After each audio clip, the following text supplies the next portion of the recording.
Hola, hola, reciban un cordial saludo. Muchas gracias por su compañía y su conexión para esta clase sincrónica que tenemos en compañía de los estudiantes de la Universidad Pablo Guardado Chávez de México.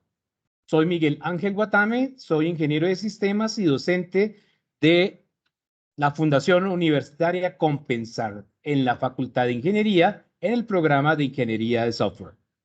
Nuestro objetivo del día de hoy es, en compañía de la ingeniera Paola, hacer una charla sobre el licenciamiento de software. Vamos a hacer los comparativos del licenciamiento de software en Colombia y en México. ¿Cuáles son las ventajas que vamos a tener nosotros en licenciar software? ¿Por qué se hace necesario y perenne que tengamos que hacer ese proceso? Sin más preámbulos, no sé, ingeniera, si quiere hacer alguna introducción o lo hace ya directamente sobre su segundo momento. En mi segundo momento, Inge, gracias. Perfecto, muchas gracias. Bien, voy a quitar la cámara para que no haya problema.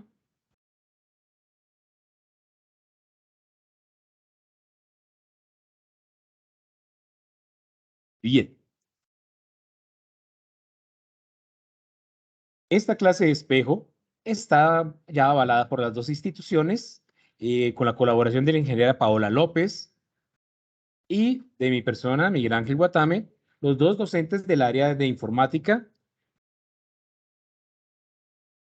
Los temas a tratar en este momento es: ¿qué es licenciamiento de software? ¿Qué cubre el licenciamiento de software? ¿Quién lo respalda en Colombia? Normatividad para Colombia y los pasos para licenciar un software. Son solo 5 puntos, pero que de pronto se pueden extender un poco, unos 2 puntos más, pero de acuerdo a lo que vayamos a hablar. Lo primero que nosotros siempre debemos tener en cuenta es que dentro de nuestro ámbito, al ser desarrolladores de software, al ser estudiantes en la parte de desarrollo, al poder trabajar dentro de compañías que nos vinculan en las áreas de desarrollo, es necesario tener conocimiento en algún momento a qué tenemos derecho nosotros siendo desarrolladores, siendo dueños de un proyecto, siendo dueños de una empresa. Cada uno de esos elementos o argumentos tiene una razón de ser. El por qué. Cuando tú te vinculas a una empresa, a una institución educativa y desarrollas una aplicación, un programa, un software, una API, tú tienes ciertos derechos sobre esa construcción, pero en ningún momento puedes reclamar regalías en dinero. Solo lo único que puedes decir ahí en ese momento es que eres partícipe en la construcción. Y eso tiene un nombre dentro de lo que es el licenciamiento de software y los derechos de autor.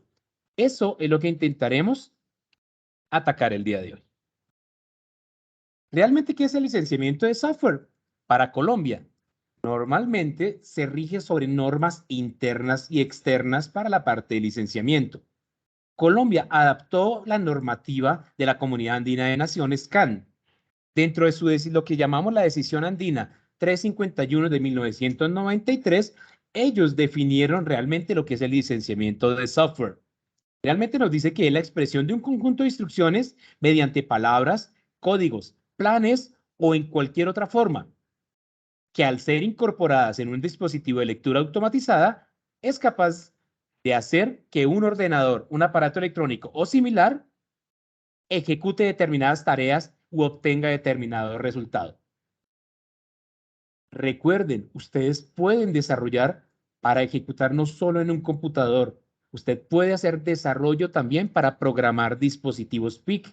Puede desarrollar también para hacer dispositivos de robótica, de Internet de las cosas. Todo ese desarrollo que usted haga, su parte intelectual, todo se puede licenciar. Pero tengan en cuenta algo. Una cosa es licenciamiento, otra cosa es patente. Son dos argumentos totalmente diferentes. El programa de un ordenador comprende también la documentación técnica y los manuales de uso. Normalmente, cuando ustedes empiezan las fases de desarrollo, no empiezan por el código.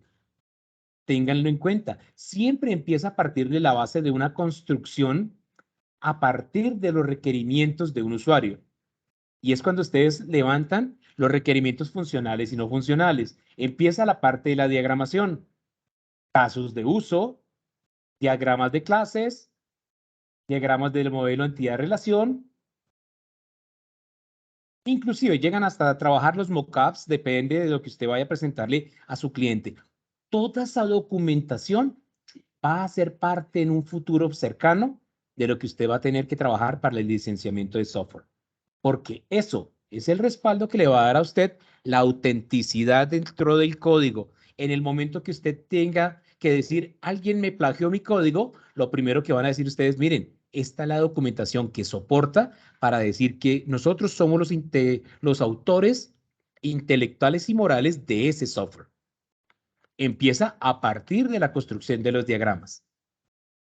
Toda la parte documental, captura de información, manuales, toda la parte del código, todo eso hace parte del licenciamiento del software.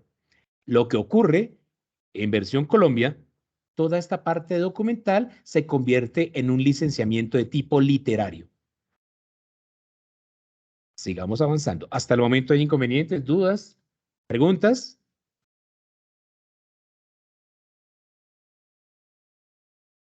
Sigamos. ¿Realmente qué cubre el licenciamiento de software?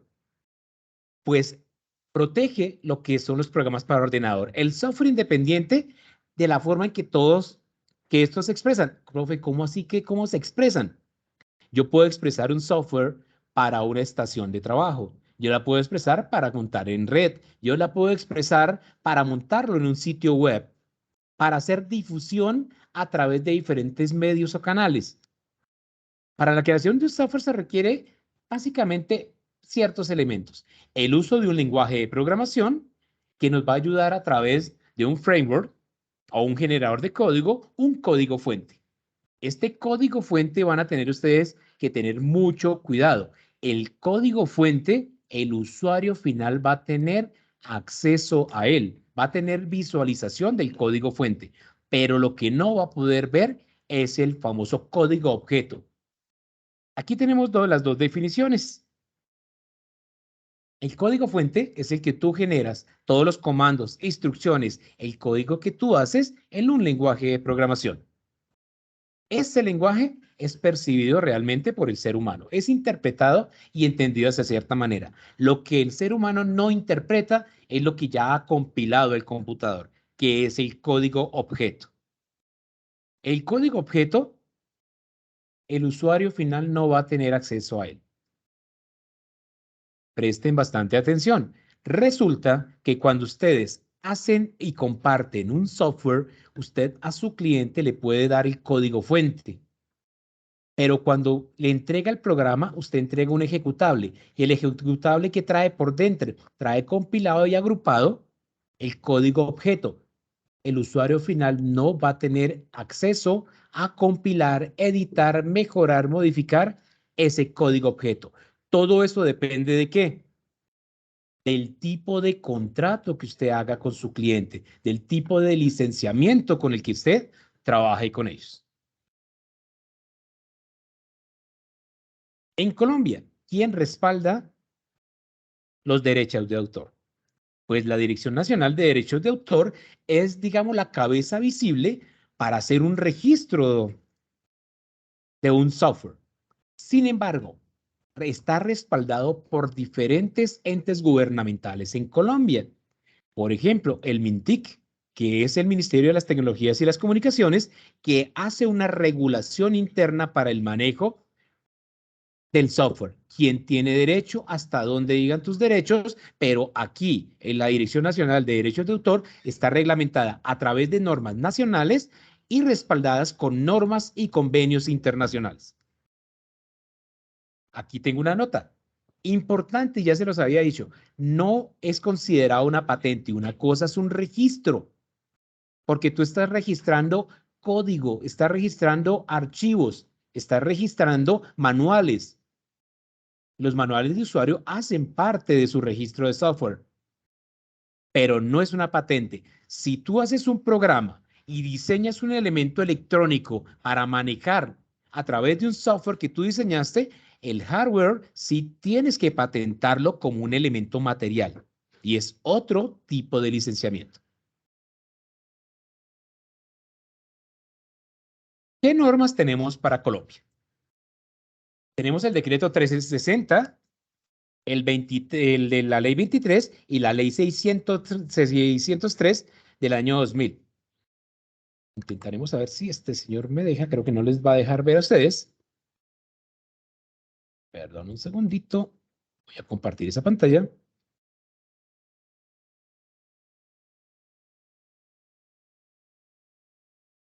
Para todos los que están viendo la charla, esta presentación la voy a compartir.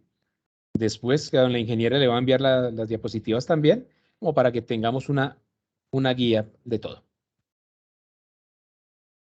¿Me comentan? ¿Ya viene en mi pantalla? Sí. Aquí viene el primer decreto. Sí. Perfecto, muchas gracias. Donde la Presidencia de la República decreta y aclara realmente qué consideran ellos que es software. Hablan de qué es un programa de computador, qué hace la descripción de qué es un programa, cuál es el material auxiliar que debemos presentar como pruebas perennes de nuestro desarrollo de software. ¿Qué se necesita para hacer un registro? Esto está dado como norma de la República de Colombia. Si nosotros volvemos a la presentación, perdónenme un segundito, ¿dónde está? Si tengo varias cosas abiertas, ¿qué hago? Y así tengo muchas cosas abiertas.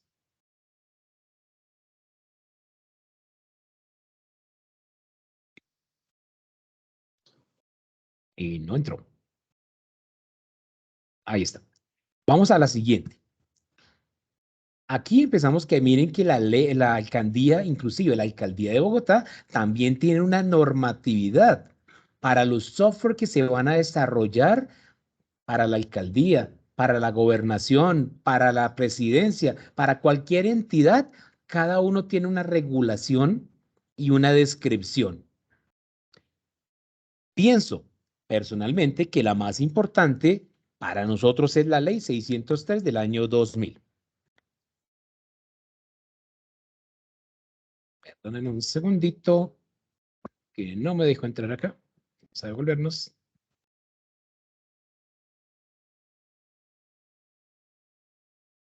La ley, no es, a ver, sí, la 603, aquí está. Ley 603 del año 2000. Esta es donde colocan ya realmente la reglamentación del uso de software para las empresas en Colombia. Está regularizado por la DIAN, la Dirección de Impuestos y Aduanas Nacionales en Colombia. Aquí nos dice que la ley 603, toda empresa registrada legalmente debe registrar el software que utiliza, las licencias que adquiere para trabajar en su empresa. Es obligatorio presentarlo anualmente en sus informes financieros. Cada software que se adquiera, que se compre, que se mejore, que se produzca, deben estar incluidos dentro de esos informes. Un ejemplo y mencionando marcas, si la empresa está bajo licenciamiento de Microsoft, debe presentar los recibos de compra, las actualizaciones de licencias, absolutamente todo dentro de los informes para evitar la piratería y el robo de derechos de autor de ciertos software. Si la empresa tiene su propio departamento de desarrollo, lo más sencillo que puede hacer es cada producto que desarrolle debe licenciarlo y hacerlo y presentarlo como autoría propia. Básicamente es eso. Aquí nos dice que tenemos cierto tipo de penalidades y presten atención, por favor. El incumplimiento acarrea sanciones administrativas de hasta 200 salarios mínimos legales mensuales para la empresa. Sin embargo, también existen una serie de sanciones. Estas violaciones de las sanciones tienen ciertos pasos. En la primera visita que les hace la DIAN, les llegan a la empresa con investigador, con un perito, con un notario, levantan un acta y en el acta, aparte de los 200 salarios mínimos de multa, hacen lo que llaman un secuestre del software ilegal que encuentran dentro de la empresa. Aparte de eso, obligan a que sea eliminado de todos los computadores y tienen un plazo de 24 horas para cumplir todos esos pasos. La multa no es negociable. La multa la tienen que pagar. Si se realiza una segunda visita y la empresa no ha solucionado, se procede al segundo paso. Vuelven y generan una multa monetaria, decomisan los equipos de software y cierran la compañía durante 60 días. Si se llega a presentar una tercera visita y no solucionaron, la empresa pierde su calidad como empresa registrada. El representante legal puede pagar cárcel y se decomisan todos los bienes comunes para pagar la multa equivalente al daño desde la fecha de instalación del software a la fecha de la revisión. Lo calculan en años en el cual supuestamente usted está haciendo o está usufructuando el software instalado de manera ilegal, venden los activos de la empresa y pagan la multa al Estado. Entonces, realmente la piratería y el software ilegal no es un juego. No sé si tengan alguna duda e inquietud.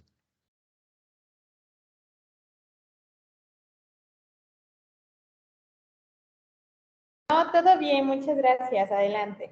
Gracias, muy gentil.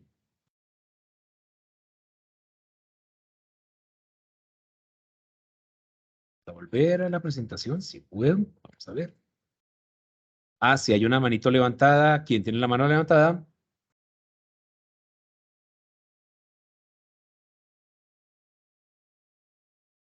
Franklin Alexander Forero. Activa tu micrófono, por favor.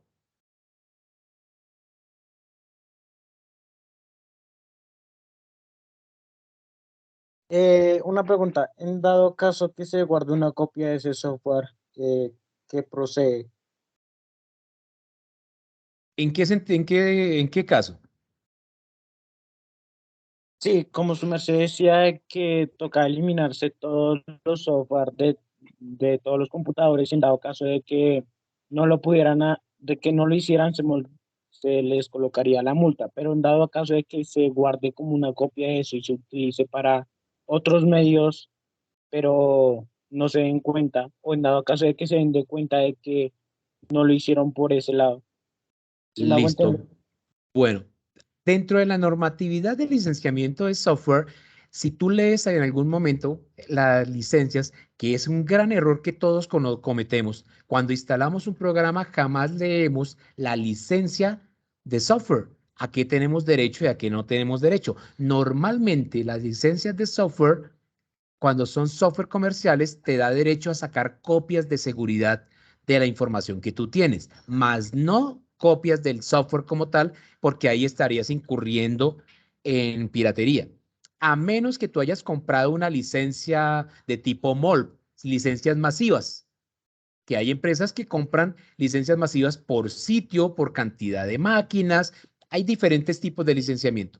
El licenciamiento por sitio es que tú compras la licencia para instalarlo en la cantidad de equipos que tengas en la empresa desde que no salgan de la empresa. Cuando tú compras, tengo en la empresa 100 computadoras, compremos una mall corporativa de 100. También la puedes comprar una licencia de difusión masiva. La instalas en un servidor y todas las personas que se conecten a la red corporativa pueden hacer uso de ese software. Son diferentes modalidades y todas ellas te dan la opción de sacar backups, copias de seguridad, pero de la información, más no del software como tal. Cuando a ti te revisan las máquinas, te hacen eliminar es el software legal, no el producto como tal del, del uso del software. Sin embargo, también hay ocasiones en que te hacen borrar todo lo que genere ganancia o que haya generado eh, lucro, muchas gracias, a la empresa. Depende del tipo de licenciamiento. Todo esto de licenciamiento es un mundo bastante amplio. Hay diferentes, si ustedes echan un poco de memoria, ustedes les hablaban de software comercial, de shareware, de freeware. Y cada uno tiene sus connotaciones. Y más encima les hablaron de licenciamientos de tipo GPL, ¿cierto? Y después les dijeron software libre. Y después les dijeron derechos de copyleft. Cada uno de ellos tiene su connotación jurídica. ¿Recuerdan ustedes qué hace el copyleft? ¿Alguien? ¿Ninguno? El copyleft, hagan de cuenta lo que pasó con Linux. Los derechos de copia montaron un kernel en Internet y lo dejaron totalmente abierto para el que quisiera. El que quisiera modificarlo, lo podía modificar. Pero siempre tenía que respetar el nombre. En este caso, todos lo llamaron yo lo llamo Linux SUSE, Linux, todos los nombres que le colocaron a Linux, respetaron el nombre porque venía dentro de la licencia de copyleft, el derecho de copia. Pero, ¿qué les dijeron? Agréguele lo que quiera, pero no me modifique el kernel. El núcleo del sistema no me lo modifique. Derechos de copia. Y esos son otro tipo de licenciamiento totalmente diferente. Bien, pasa ahora a normatividad, y estoy hablando sobre normatividad a nivel Colombia. Perdón, si están viendo mi pantalla, esa vaina.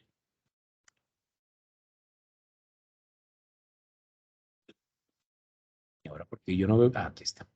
Pasamos a la siguiente, ya casi terminamos. Pues, hombre, ¿cuáles son los pasos que debemos seguir para hacer un registro en Colombia? Primero, nos dice que diligenciar un formato de solicitud de inscripción.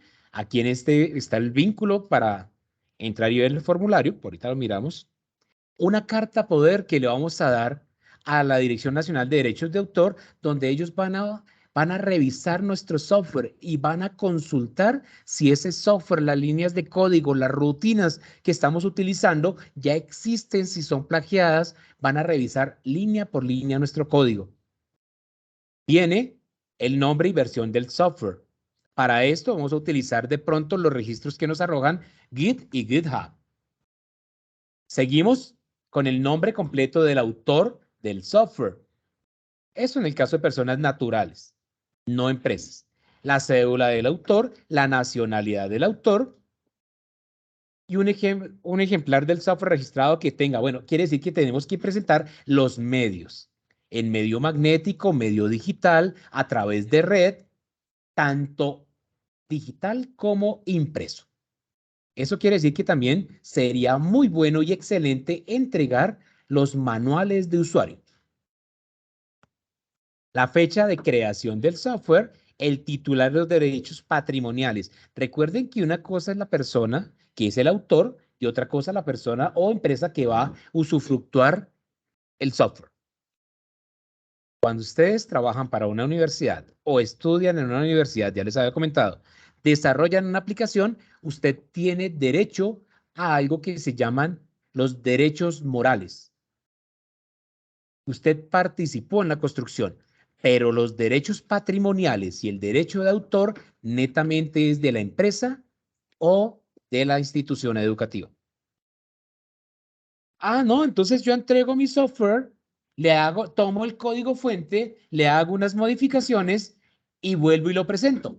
Pues no, porque cuando lo vayan a presentar y generen los algoritmos de validación, pues va a encontrar que tiene variables iguales, código igual, rutina igual y su copia no va a pasar. Tiene que volver a hacer una construcción sobre la misma idea, generando nuevas alternativas y colocando ese diferencial, el valor agregado con el que usted va a decirle, mi proyecto es diferente a ese, ¿por qué? Esto, básicamente.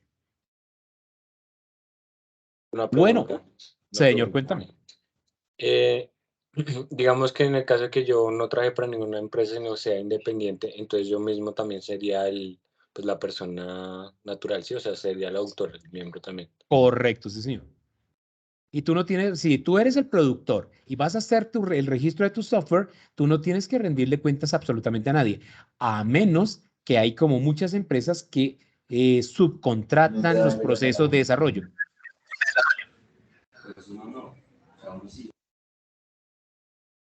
No entendí, no escucho. Bueno, continuemos entonces ya para la última. Hay un formato. En este link lo van a encontrar dentro de la página de derechos de autor, pero también vamos a tener un registro en línea. Ahí me pareció, pero venga a ver. Discúlpenme un segundito. Bueno, este es un formato muy sencillo.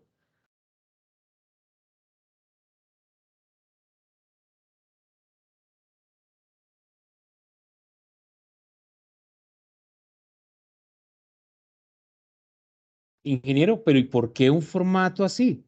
Porque resulta que todavía hay empresas o personas que no confían mucho en las inscripciones digitales y generan un formulario de este tipo para hacer el registro del software. Si ustedes ingresan a la página en Colombia de la Dirección Nacional de Derechos de Autor, les van a dar los pasos, los tiempos que se van a demorar en validar. Normalmente la inscripción de un software se demora 15 días. No tiene ningún costo, pero hay una ventaja. Esto va a estar respaldado durante 80 años. Lo sé lo que me van a decir. Un software se vuelve obsoleto en menos de 6 meses o un año, pero la normatividad que está vigente en Colombia para productos de desarrollo de software avala hasta 80 años. Incluso para lo que son las obras literarias, de música, de documentación de software, pasados 80 años del fallecimiento del autor, se convierte en un bien inalienable. Quiere decir que es patrimonio y cualquier persona lo puede llegar a utilizar sin ningún tipo de restricción.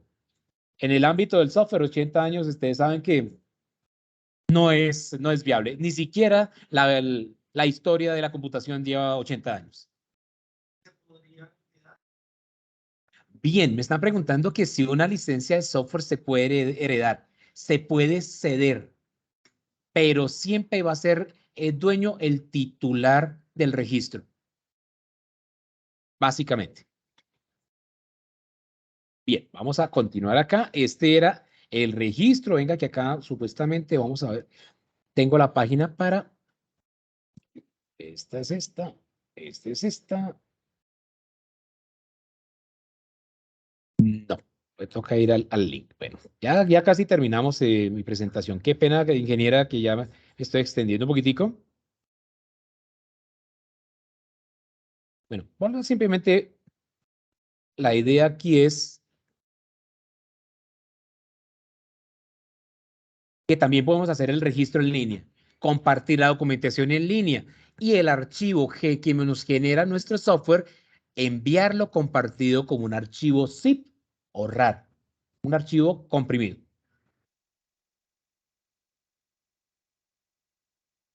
¿Dudas, inquietudes? Yo sí, otra pregunta. Digamos, Cuéntame. yo estoy trabajando como independiente, pues hago todo el registro de mi software y resulta que una empresa pues pide que yo le alquile el programa o se lo venda, pero yo solo se lo quiero alquilar. ¿Se puede? Y digamos, esa sería la primera pregunta. Y la segunda, en caso de que yo me dé cuenta que ellos están usando ilegalmente mi programa, entonces yo puedo demandar a la empresa, ¿sí? Correcto. Primera pregunta. Claro, tú eres el dueño del software. Tú eres el dueño. Cuando una empresa te contrata o te pide que compartas tu software, tú le vas a hacer un contrato de licenciamiento. Y en el contrato de licenciamiento le vas a colocar unos límites de uso por tiempo, por cantidad de máquinas, vas a venderle licencia individual, vas a venderle licencia colectiva, etcétera. Pero eso lo das tú dentro del contrato de licenciamiento.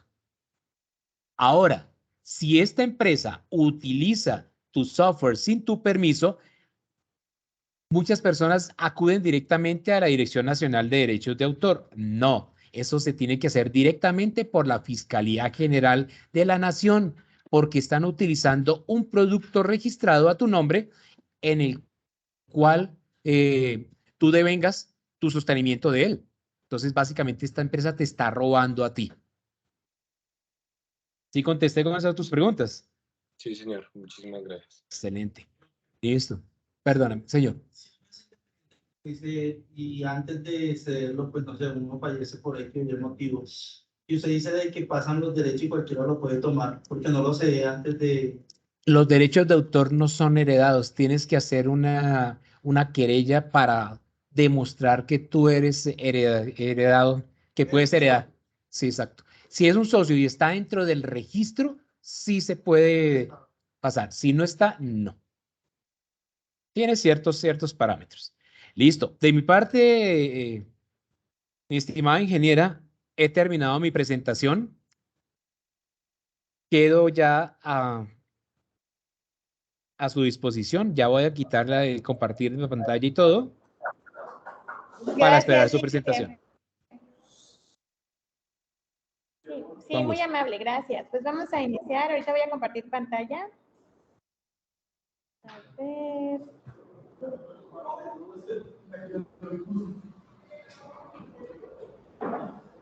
Bueno. Pues me presento, yo soy la ingeniera Paola López y López, igual ingeniera en sistemas computacionales, y bueno, aquí ustedes no pueden presenciar mis otros chicuelos, pero están presentes nuevamente dos aulas, ¿no? De ingenierías también, brevemente, mecatrónicos, sistemas, ¿no? De animación también, ¿no? Entonces, en este lado en México vamos a hablar sobre el registro de propiedad intelectual y software, pero pues obviamente ubicado en México. Voy a ser bastante breve en algunas cosas y lo que voy a empezar es hablando sobre si es posible proteger una creación humana, ¿no? Una de las cosas más importantes es qué se puede proteger y qué no. Entonces, sí, cualquier creación humana es posible protegerla y con eso la llamamos nosotros lo que es la propiedad intelectual, ¿no? Pero en México se clasifica como una obra literaria, ¿no? Que es una Ingeniera, ¿me creación puedes compartir la pantalla, por favor? Estoy compartiendo, ¿no se ve? No, señora. Creo que no lo ven, ¿verdad? No veo. Sí, a ver, abrir bandeja de uso compartido. ¿Sí logras ver mi pantalla, no? Ah, a ver.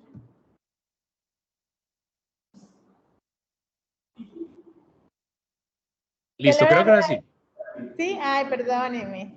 No hay Bueno, problema. pues empezamos de nuevo por ahí. ¿No? Entonces, nuestra temática es registro de propiedad intelectual y software en México, ¿no? Yo les comentaba que si es posible proteger una creación humana, les comentaba que sí.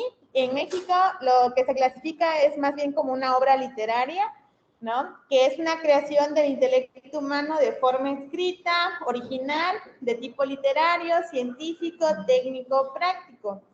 En esto, el Estado reconoce el derecho de autor en favor de los creadores de obras literarias y artísticas, ¿no?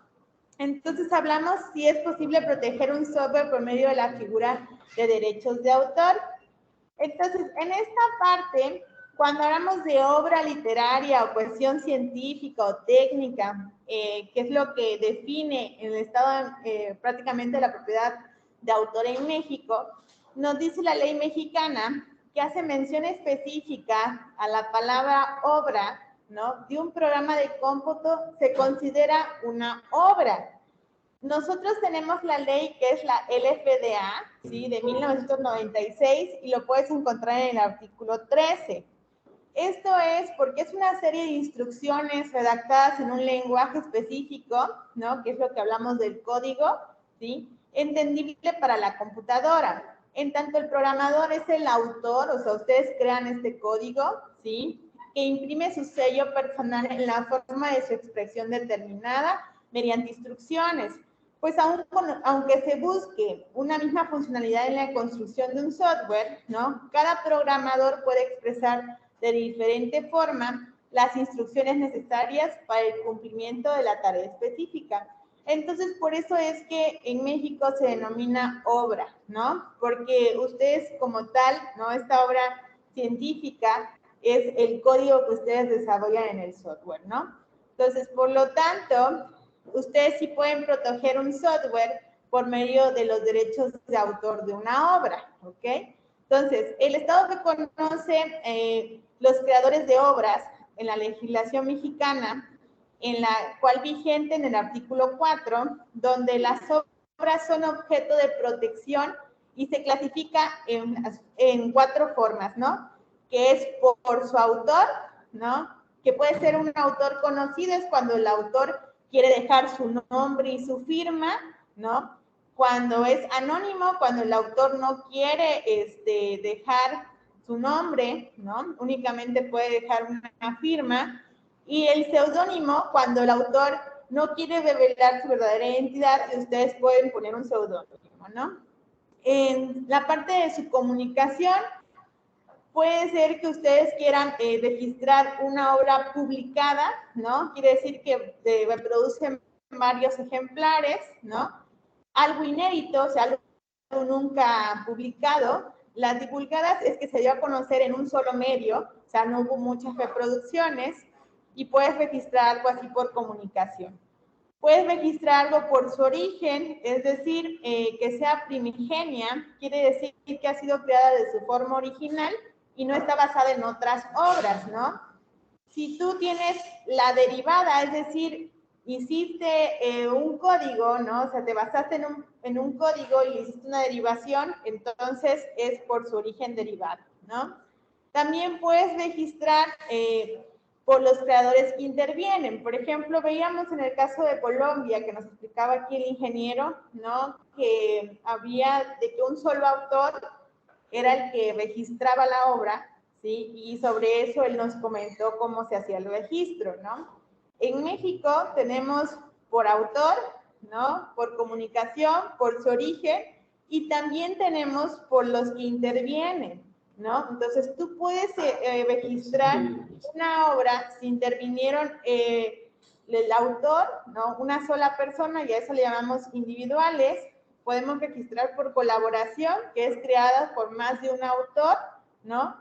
Y aparte las colectivas. Esta es la más usual o registrada en México, porque en este caso el trabajo de los autores se funde en el conjunto, ¿no? Siendo imposible determinar qué parte realizó cada quien, ¿no? Entonces no sabemos qué realizó quién porque todo el mundo colaboró, ¿no? Y hizo modificaciones en el código y entonces se registra de manera colectiva, ¿no? Entonces son las 4 partes que podemos tener en México para derechos de autor. Y bueno, la que sigue,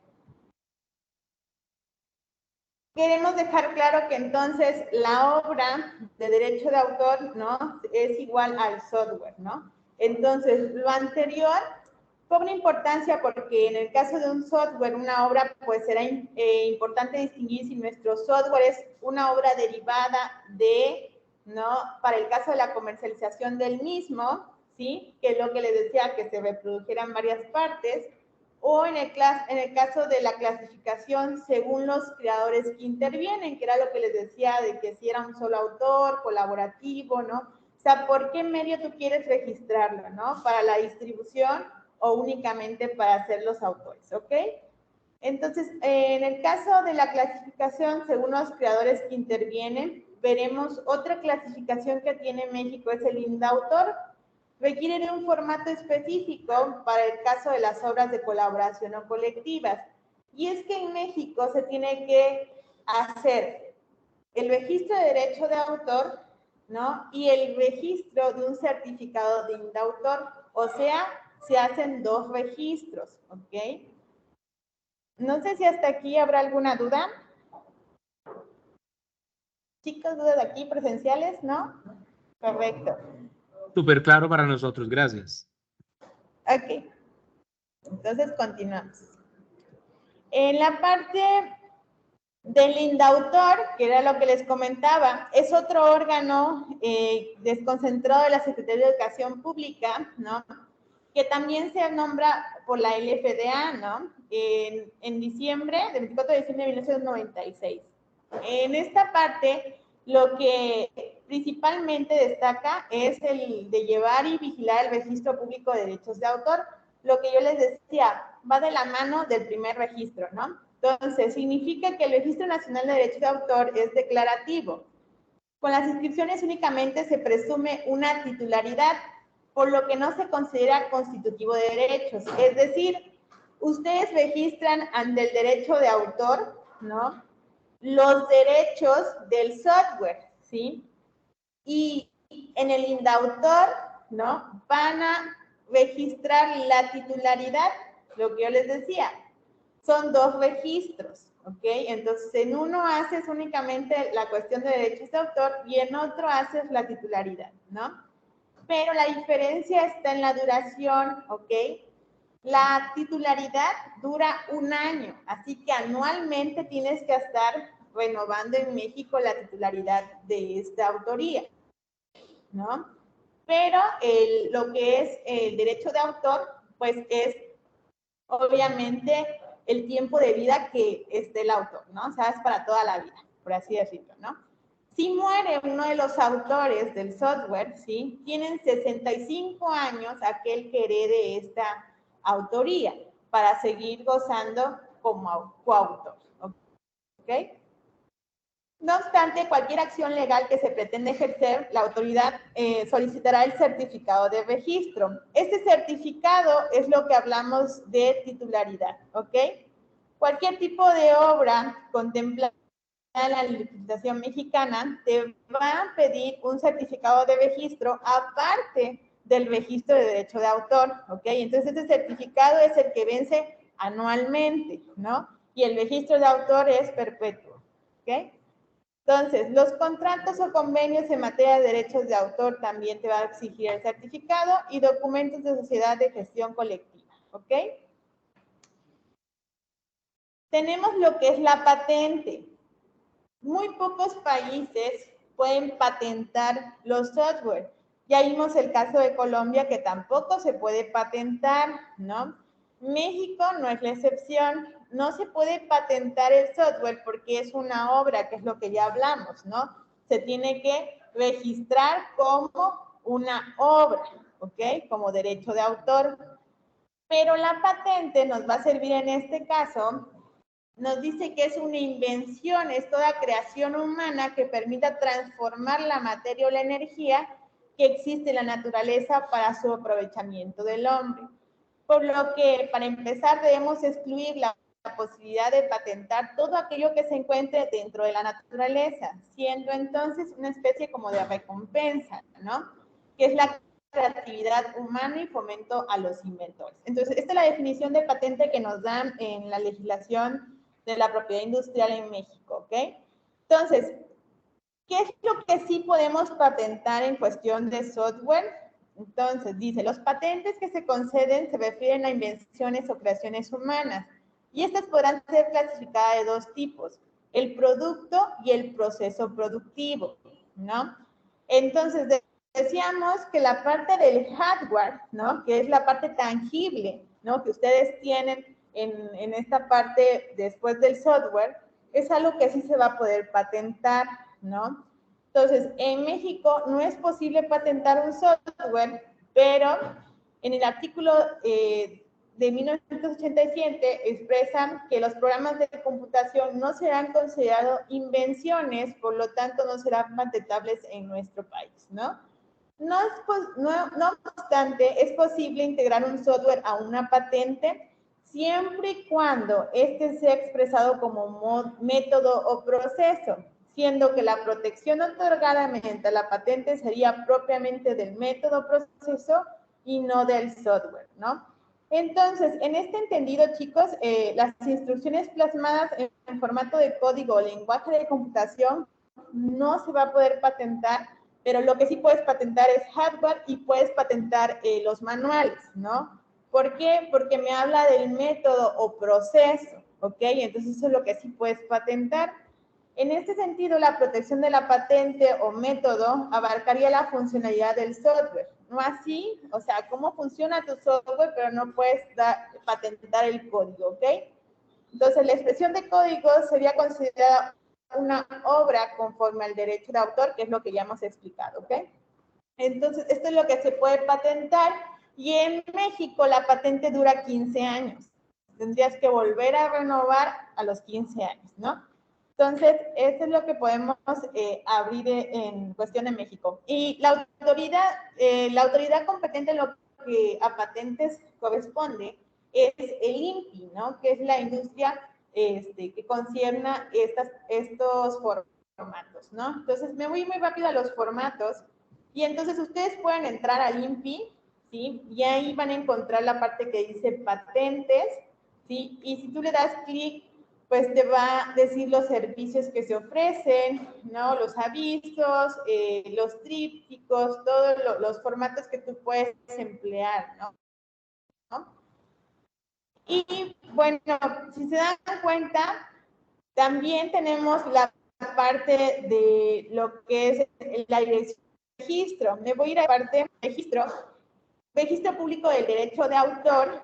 También puedes encontrarlo en la página web como indautor.gov, ¿sí? Y bueno, si yo entro al Indautor, ¿sí? Esta sería la página que vemos, ¿sí? Y tenemos la parte de dirección de registro, ¿sí? Que ustedes le pueden dar clic. Y ahí está registro de obra. Y nos muestra todo lo que podemos registrar, música, danza, historia, ¿sí? Y bueno, por aquí está programas de cómputo, ¿ok? Entonces, tenemos los formatos, documentos requeridos y formatos y costos. Los costos son bastante accesibles, son 300 pesos en México, el registro de la obra. Y recuerden que el registro de la obra es perpetua, ¿no? O sea, ya no tienes que volverla a renovar, solo tienes que renovar el certificado cada año que tiene el mismo costo, ¿ok? Entonces, aquí están los formatos y aquí ya más o menos los tengo, ¿no? Entonces, este es un formato para el solicitud de registro de obra, ¿se acuerdan de un solo autor? ¿Sí? Y este es el formato cuando tienes una obra derivada, ¿ok? También hay formatos, ¿sí? Para obras colaborativas, ¿no? Entonces, todo es dependiendo del tipo de registro de autor colaborativo, un solo autor, ¿no? Derivado, es el tipo de formato que tú vas a rellenar, ¿ok? Entonces, otra de las cosas que ustedes pueden tener en cuenta, ¿sí? Son los documentos que va a ser, por ejemplo, el comprobante de pago de derechos, que ya vieron que son 300 pesos, ¿no? 2 ejemplares de las obras, el nombre, ¿no? Del representante legal, quien obtiene la titularidad. Acuérdense que la titularidad es otro pago aparte, que es el certificado que vence anualmente, ¿no? Y obviamente el solicitante, ¿ok? Entonces, esto es para el registro de obra. Es muy sencillo y el trámite dura 15 días, ¿no? Aquí mismo tú puedes también, ahora sí, demandar, ¿no? Si tú tienes algo que proteger, o sea, algo que quieres decir de alguna copia de tu autoría, entonces también aquí puedes obtener esta parte, ¿no? De la dirección de protección y hay otra vez formatos, ¿no? Entonces, aquí tenemos otros costos de otros formatos que podemos elegir para la cuestión de autoría. Y aquí vienen los costos, ¿no? Estos son un poquito más elevados, porque los trámites son un poquito más de demanda, etcétera, ¿no? Y por último, vuelvo a la parte de las patentes, ¿no? En las patentes únicamente es un solo registro en el INPI, igual es un solo formato y deben ser solamente patentados, no el código, sino únicamente manuales y procesos, ¿no? Entonces, esa sería de mi parte, ingeniero. No sé si por ahí tuvieran alguna duda.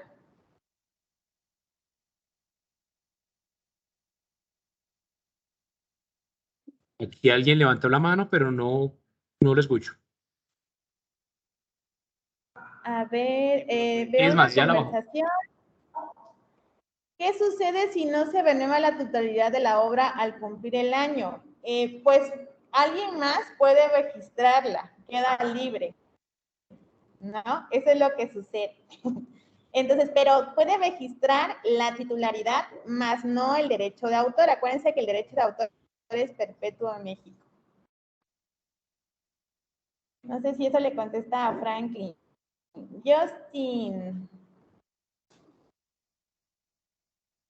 La protección y reconocimiento de derechos es cobijada en un solo país o a nivel internacional.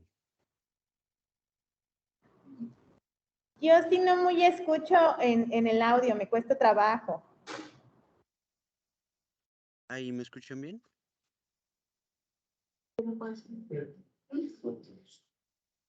Hola. ¿Será que me puedes escribirlo, por favor?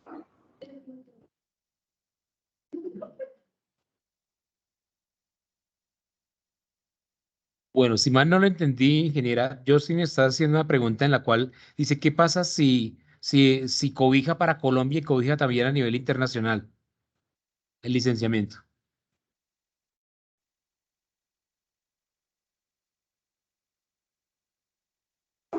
¿Qué pasa si qué, Inge?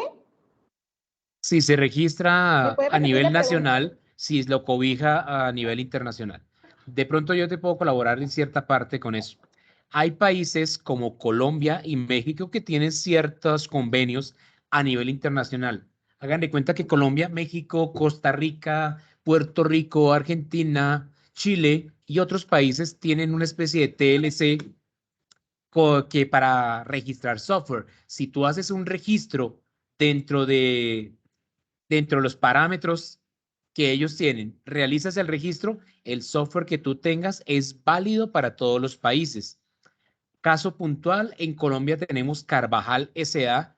y otras empresas como WordOffice que están trabajando con México de la mano todo lo que es el software para lo que es la facturación electrónica. Son desarrollos conjuntos en empresas de los dos países. Y el licenciamiento que se hace en México cobija para Colombia y de Colombia cobija también para México y los demás países por convenio.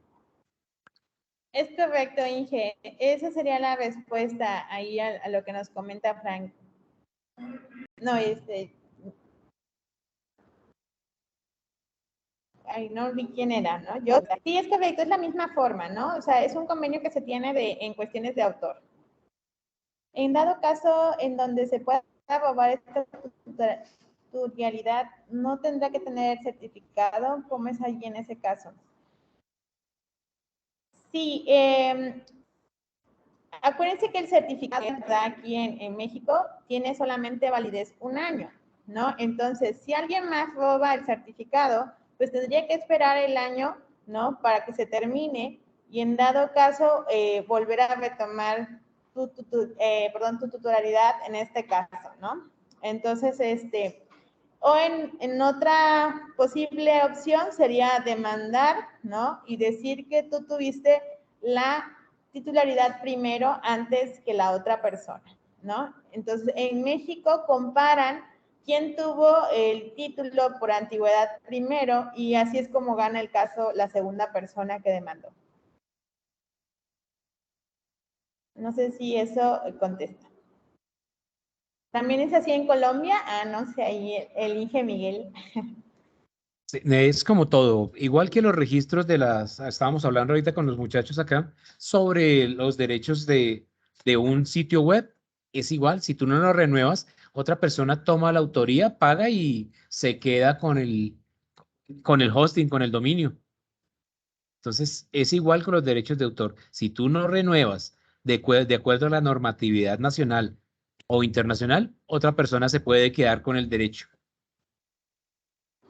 Sí, es correcto, sí. Aquí en México lo único que puedes hacer es eso, nada más pelear la antigüedad y puedes ganar el caso, ¿no? Pero sí, sí es igual como un hosting, ¿no? Sí, es un proceso tedioso, pero se puede, se puede. Desde que uno tenga la documentación completa, por eso se hace tan importante tener manuales, diagramas, toda la estructura de construcción, para demostrar la autoría como tal. Una pregunta, pero digamos si yo tengo la patente, pero se me venció pues, los derechos de autor, entonces, y otra persona compró esos derechos, ahí, o sea, ¿qué se podría hacer? O sea, yo demostrar que con la patente ya queda claro que lo que no hice fue renovar el programa, pero no sigue siendo mío, o quedaría siendo de las dos personas. Bien, ten en cuenta que la patente como tal es un concepto diferente. Pero si tú hiciste licenciamiento, otra persona registró, pues por entes internacionales, si tú hiciste el registro, digamos Colombia, México, los países que te mencioné, por la CAM, por IMAP y por todos esos convenios internacionales que hay, tú puedes hacer una demanda internacional. Obvio que tiene que entrar ya abogados y todo eso para recuperar la autoría y la propiedad intelectual. Y asimismo, si llegas a ganar la empresa que o la persona que tome y usufructúe el nombre de tu software tiene que devolver el dinero y pagar lo que son daños y perjuicios durante el tiempo que usufructuó y ganó con los derechos de autor tuyo. Ok, listo. Muchísimas gracias. Sí, hay que recordar que las patentes en algunos países no son para software, ¿no? Únicamente patentes son para manuales, en el caso de México, o procesos, ¿no? El derecho de autor es perpetuo, que es aquí en México, y como comentó el Inge Miguel, en Colombia también es igual perpetuo, ¿no? El derecho de autor. Así que, pues, con mucho más razón es demandable, ¿no? A nivel internacional. Bien, Y de mi la parte. última Bueno, pregunta, cuéntame. digamos, yo tengo los derechos de autor y entonces como ustedes me dicen que hay algunos convenios en algunos países, pero digamos en esos países que no hay convenio y yo me doy cuenta que, digamos, no sé, ejemplo, en Egipto están usando mi programa, pero allá no usan, digamos que la misma ley que aquí en Colombia, ellos se pueden usar el programa legalmente allá.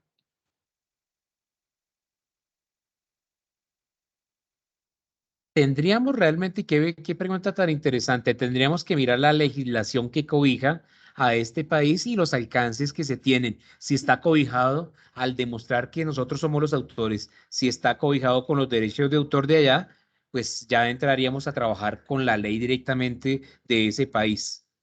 Si es piratería, si te están utilizando el software tuyo con tu mismo nombre, con el nombre del software, con el mismo versionamiento y todo, pues es comprobable que es piratería. Pero ya que te vayan a responder y que te devuelvan el dinero o los ingresos, sí ya es un poquito más complejo. Ok, si es que con lo último se me ocurrió esa pregunta. Sí, Carlos.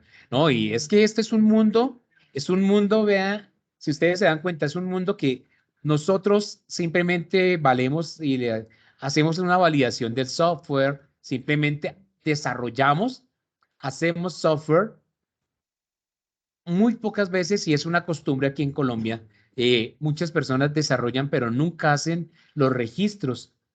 No les interesa de pronto tener la parte de intelectualidad. Ellos simplemente distribuyen, venden y le dan directamente a las empresas la autoría del software. Y las empresas simplemente la montan en producción y tampoco registran el software como propietario. Entonces siempre hay ciertos vicios por defecto que cuando les clonan el software o lo ven utilizando en otra empresa, ahí sí dicen, venga, pero es que yo tengo el mismo software. Y ahí es donde se viene a decir, vea, nosotros lo estamos utilizando desde hace tantos años y por antigüedad se puede ganar un pleito. Pero ya es casos que toca analizar de manera puntual, ya eso incluye abogados, sobre todo abogados especialistas en la parte de derecho industrial, y ya es un proceso que puede ser bastante largo. Bien, para todos muchachos, muchas gracias, ingeniera. Qué grata experiencia compartir con ustedes. Espero no sea la única vez y sigamos compartiendo conocimiento de parte de los dos países. Muchas gracias, Inge, igualmente por la invitación y por a todos los chicos haber prestado atención, ¿no?, a esta plática, sus comentarios y preguntas, ¿no? De la misma forma agradecen aquí los chicos su participación, Inge Miguel. Muchas gracias. Para todos, una excelente noche y muchas gracias por su participación. Hasta pronto. Gracias, hasta pronto. Hasta luego. Bravo, bravo. Hasta luego. Muchas gracias. Hasta luego, gracias. Una